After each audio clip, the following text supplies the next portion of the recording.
So let's just jump right in. Have you ever had one of those days, or maybe weeks, where you just look around at your life, your job, your friends, your whole routine, and you get this weird, nagging feeling that something is just off? It's not that things are necessarily bad, but it's like you're wearing a sweater that just doesn't quite fit right anymore. Well, if any of that rings a bell, then you are in exactly the right place. Okay, first things first, just take a deep breath. That feeling of confusion, that sense that maybe you're glitching out while everyone else seems to be running just fine. The big idea here is that's not a sign you're breaking down. It's actually the first little tremor of a huge awakening.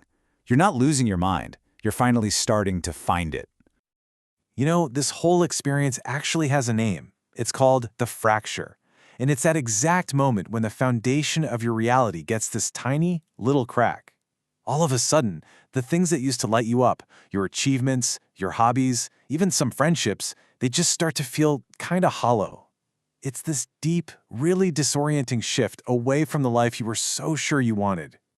And this isn't just some vague feeling, right? The fracture comes with a pretty specific set of symptoms. Maybe you hit a huge goal you've been working towards for years and you just felt nothing. Or you find yourself just desperately needing to be alone, not because you're sad, but because you have to be. You might even start noticing the universe seems to be winking at you, sending these little meaningful coincidences. Think of them less as random chances and more like little breadcrumbs on a trail, signs that your internal compass is recalibrating itself. So, if your old map of reality is basically useless now, how in the world are you supposed to navigate this new territory? Well, the good news is you were actually born with a new one. It's what we're calling your inner blueprint. It's like a guide to what one of our sources calls the unfolding self. It's this journey of peeling back all the layers to find the person you were always meant to be. In this journey, it has a really clear path. First, you've got to master the mind, just to quiet all that internal chatter. Then comes the really deep work of healing the shadow, confronting the parts of yourself that you've kind of pushed away. And the final stage is all about embodying the spirit, which is really just about bringing all this work into your actual everyday life. And we'll definitely get back to that at the end. All right, step one. This starts with meeting the main source of all that noise, your ego. The best way to think of it is like a really annoying roommate who just never, ever stops talking. And he usually has two greatest hits. You've got the worrywart, who's obsessed with controlling the future and reliving the past, and then there's the pity party planner who loves defining itself by how much it suffered. But here's the absolute most crucial part. That roommate isn't you. You're the one who's listening to it. So once you get a little distance from that ego roommate, you can start on stage 2, healing the shadow. Now, the shadow isn't evil or anything like that. It's just like a psychic basement where you've tossed all the traits and feelings you were taught were bad. Your anger, your jealousy, your selfishness. We all have one, and pretending it doesn't exist is what gives it all its power. So, how do you even figure out what's in your own shadow basement? Well, the trick is surprisingly simple. Just look at what drives you absolutely nuts in other people. You know that person whose arrogance or weakness just makes your blood boil? Yeah. That intense reaction is often a giant mirror, reflecting a part of yourself that you have refused to look at. The golden rule here is, if you can spot it, you've probably got it. Okay, so we've been digging into the blueprint for the self, but this is where the whole idea just explodes outwards.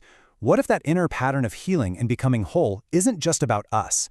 What if it perfectly mirrors a blueprint for everything else?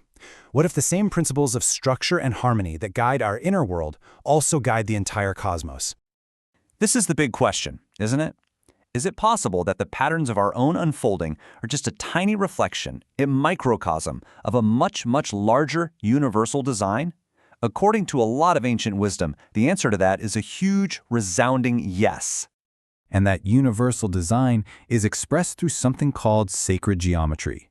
This is the idea that the universe wasn't just some random accident. Instead, it was structured according to a super precise geometric plan, almost like a divine architectural blueprint.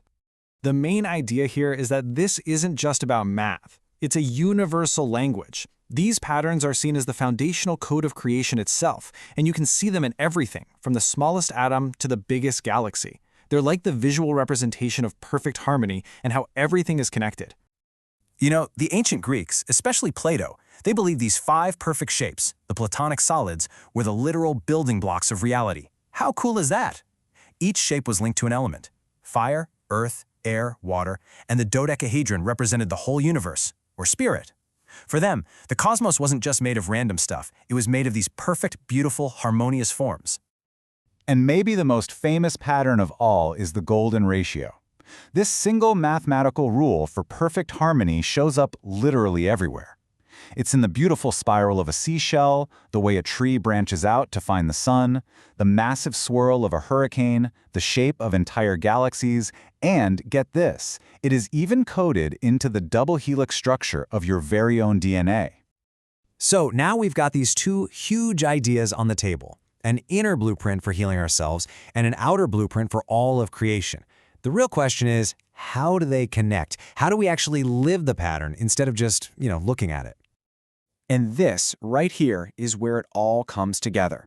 Remember the shadow work we talked about? That whole process of integrating the good and bad parts of yourself to become a whole? Well, now look at this shape, the vesica piscis. It's the shape that's made when two separate circles overlap.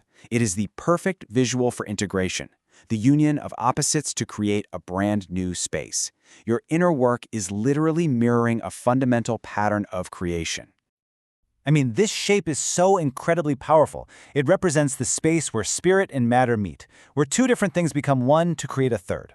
It's often seen as the gateway of creation, the womb of the universe, and it's the foundational shape that almost all other sacred geometric patterns come from.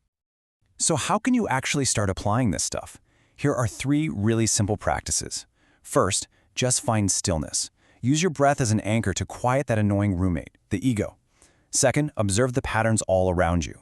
Maybe start a journal and write down those synchronicities. And third, create harmony. Actively engage with these patterns. Draw them, meditate on them, just to align your own energy with that universal blueprint. Because at the end of the day, this isn't about escaping the world. Not at all. It's about bringing this deeper understanding into the world. The real challenge and the real prize is figuring out how to hold this expanded awareness while you're paying your bills, working your job, and just dealing with everyday life. It's all about finding the magic right inside the mundane.